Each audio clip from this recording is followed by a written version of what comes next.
اور مویشیوں میں بوجھ اٹھانے والے یعنی بڑے بڑے بھی پیدا کیے اور زمین سے لگے ہوئے یعنی چھوٹے چھوٹے بھی. پس اللہ کا دیا ہوا رزق کھاؤ اور شیطان کے قدموں پر نہ چلو، وہ تمہارا کھلا دشمن ہے. یہ بڑے چھوٹے مویشی 8 قسم کے ہیں، 2 بھیڑوں میں سے اور 2 بکریوں میں سے، یعنی ایک نر اور ایک مادہ. اے پیغمبر ان سے پوچھو کہ اللہ نے دونوں کے نروں کو حرام کیا ہے یا دونوں کی ماداؤں کو، یا جو بچہ ماداؤں کے پیٹ میں ہے اسے؟ اگر سچے ہو تو مجھے سند سے بتاؤ.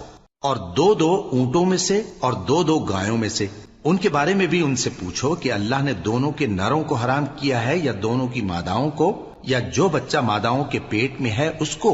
بھلا جس وقت اللہ نے تم کو اس کا حکم دیا تھا تم اس وقت موجود تھے؟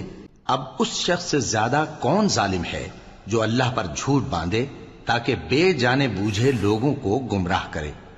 کچھ شک نہیں کہ اللہ ظالم لوگوں کو ہدایت نہیں دیتا.